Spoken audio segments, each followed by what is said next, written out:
This is a 90-90 with left hip shift and expansion through the right chest wall. This feels really great. We're thinking about inhalation on the right side of the body and exhalation on the left. So oftentimes we need more expansion on this right anterior side and a little bit more compression. Think of those left ribs flared out. So we want to think about compression on the left, expansion on the right as we're going into this left hip shift. So I'm setting up in that 90-90 position against the wall, inching into that 90 degrees of knee and hip flexion, so hence 90-90.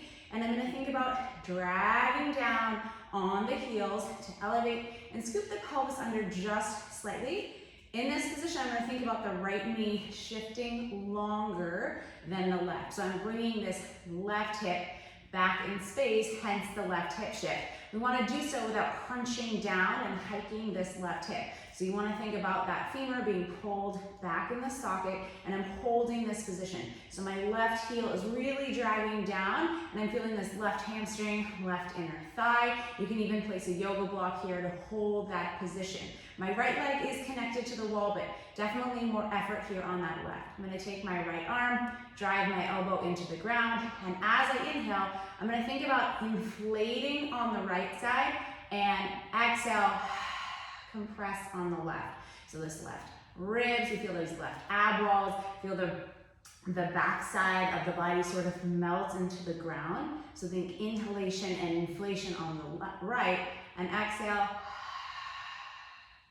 compression and closing on the left so that the whole left side of my body kind of melts into the ground, all the while keeping this left hip shift position. Once again, you can use the yoga block.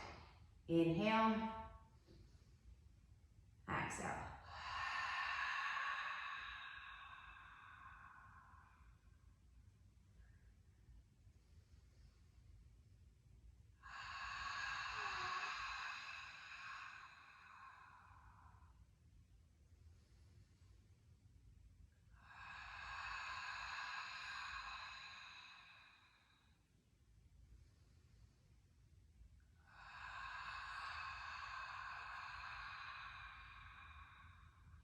Long exhalations until you can't get any more out of the body.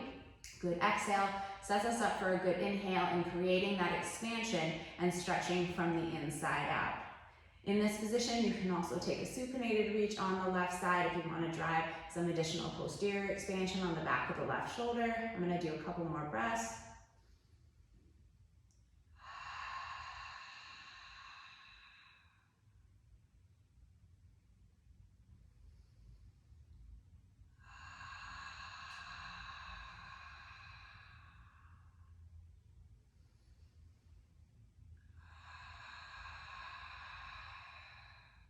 Couple things, really think about that hip shift and that pulling down because you're fighting your body's urge to want to rotate right. You're driving your elbow in to kind of push yourself to that left side, thinking about inhaling and inflating on the right and deflating on the left. That is your 90-90 hip shift with right anterior chest wall